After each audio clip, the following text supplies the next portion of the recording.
In war, there are two kinds of silence. The first is the silence after the shooting stops, and the second is worse. It's the silence when your rifle stops, because in that moment, you're not a soldier anymore. You're a man holding a piece of metal that just betrayed you. And in World War II, that moment happened more than people like to admit. This is the story of the M1 Garand's deadly failure, and the simple fix that stopped it. Not a miracle, not a secret invention, just a tiny field solution that cost almost nothing and mattered more than anyone back home would ever understand.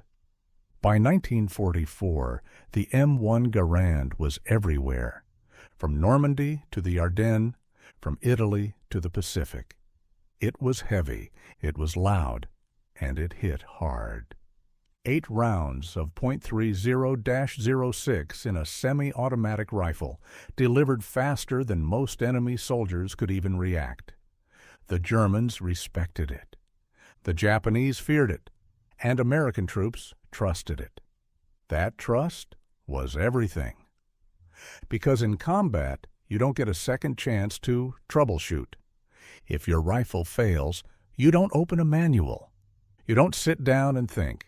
You either fix it immediately or you die. And the Garand was built to be reliable. But reliability isn't a promise. It's a balance. A machine can be strong, accurate, and deadly, and still have one weak point. And the Garand's weak point wasn't the barrel, or the sights, or the power. It was something smaller, something most people never think about. The feeding system, the part that decides whether the rifle becomes a weapon or a useless weight. Here's what made the M1 Garand special. It didn't use a normal detachable magazine like modern rifles. It used an en-bloc clip, a metal clip that held 8 rounds. You pushed it down into the rifle, and the rifle swallowed it.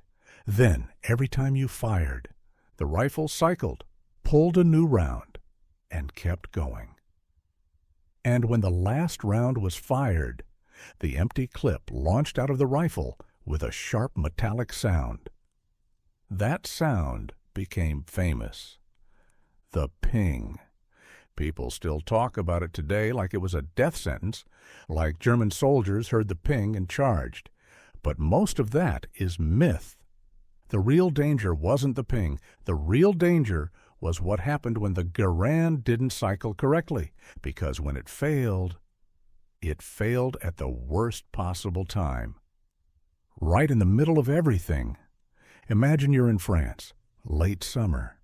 The air smells like wet earth and cordite. Your uniform is stiff with sweat and dust. Your hands are shaking, but you don't notice. You're moving forward, low, behind a hedgerow. Somewhere ahead, a machine gun is chewing the air apart. Your squad hits the ground. You see movement. You bring the rifle up. You fire. 1 shot, 2, 3, the rifle kicks and cycles. You feel that smooth rhythm, the metal working, the action slamming forward. Then you fire again. And instead of the rifle cracking, you hear something wrong. A click, or a half cycle, or the bolt stops just short of closing. The rifle is almost in battery, but not quite. It's not ready to fire. And now you have a rifle that won't shoot, and an enemy that absolutely will. In that moment, the Garand's reputation means nothing, because this isn't a history book. It's real, and you're stuck. This kind of failure didn't always look dramatic. Sometimes it was simple. A failure to feed. The bolt rides forward, but the next round doesn't seat correctly. Sometimes it was a failure to fully close. The bolt stops short, the trigger pulls, and nothing happens. Sometimes it was the clip itself, bent slightly, worn, damaged from being dropped, stepped on, crushed in a pocket. A clip that looks fine in your hand, but under stress inside the rifle, turns into a problem. and the battlefield was full of stress. Mud that clung like glue, sand that got into everything, snow that melted and refroze inside metal, oil that thickened in the cold, dirt packed into the action from crawling. A soldier doesn't have clean hands in war. He has hands covered in grime, sweat, and blood, and the rifle has to work anyway. But sometimes it didn't, and when it didn't, the failure wasn't gentle. It was violent. It was sudden. It was humiliating. Because the rifle was supposed to be the one thing you could count on. Now here's the part most people don't understand. A rifle can be reliable and still fail, because a rifle isn't just one object. It's a system. Springs, pressure, timing, metal surfaces sliding at speed. And the M1 Garand relied on spring tension to do something very specific. It had to lift the next round into position. At the exact moment the bolt came forward. Not too early, not too late. Perfect timing. And that timing depended on a few small things staying healthy. The follower's spring, the clip, and the rifle's internal geometry staying clean enough to move freely. But combat doesn't care about perfect timing. Combat destroys timing. Combat turns good enough into failure. And when it happened, it wasn't a jam you cleared like in a video game. It was a jam that happened while people were shooting at you. So soldiers did what soldiers always do. They adapted. They didn't write reports. They didn't wait for approval. They didn't ask permission. They learned the rifle the way mechanics learn engines. By failure, by repetition, by watching what went wrong, and doing whatever stopped it from happening again. And that's where the fix came from. A fix so small it sounds stupid. A fix that wasn't heroic. It didn't come with medals, but it kept rifles firing, and it kept men alive. The $2 fix wasn't one magical invention. It was a habit, a discipline, a rule soldiers learned the hard way. Stop trusting damaged clips. Stop trusting weak springs. Stop trusting a rifle that mostly works. Because mostly works gets you killed. The first part of the fix was the clip. End-block clips were cheap.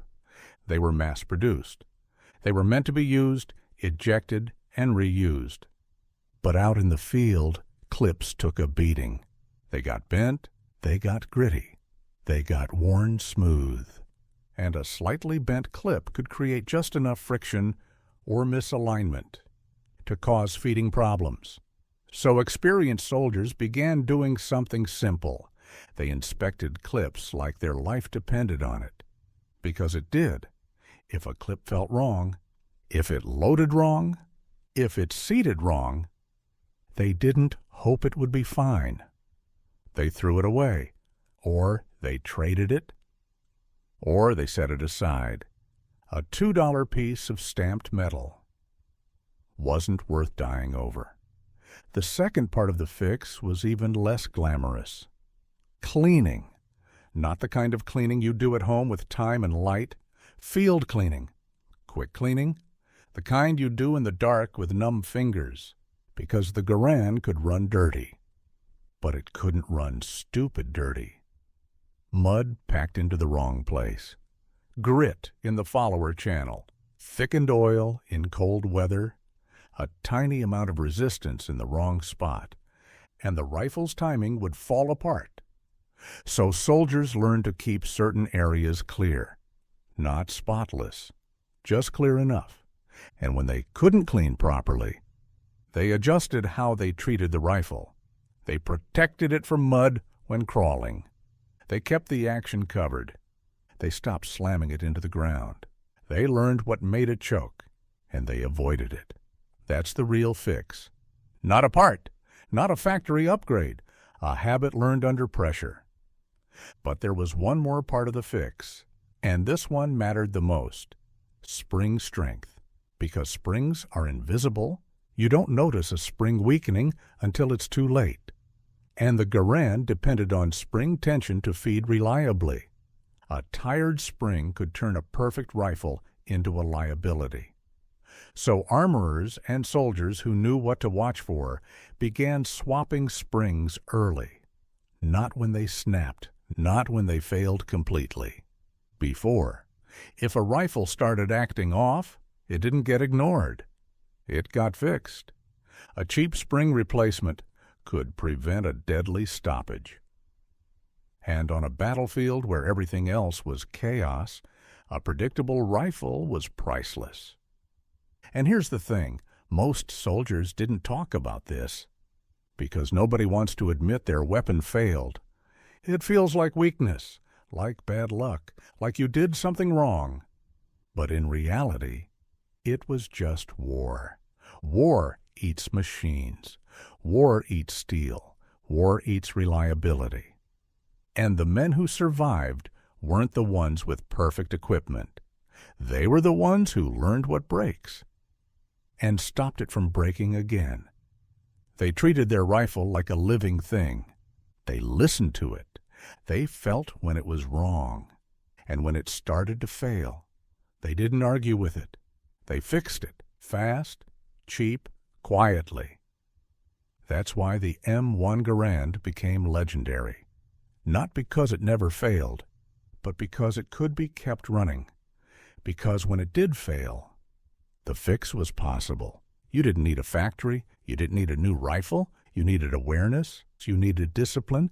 And sometimes you needed a $2 part, a fresh clip, a fresh spring, a few seconds of cleaning, a small decision that kept the rifle firing when it mattered most. So the next time you hear someone talk about the M1 Garand like it was perfect, remember the truth. The Garand was a machine, a brilliant machine, but still a machine, and machines fail. The difference is what happens after, because somewhere in the mud, in the cold, with rounds snapping overhead, a soldier figured out that the most important fix wasn't expensive, it wasn't complicated, it wasn't heroic, it was simple, it was small, and it kept him alive long enough to go home. Sometimes that's all history is, not grand strategies, not famous speeches, just a man with a rifle making sure the next trigger pull doesn't end in silence. If you want more forgotten front stories like this, small fixes that change survival, subscribe. Because the war wasn't won by perfect weapons. It was won by imperfect weapons, kept alive by the people who carried them.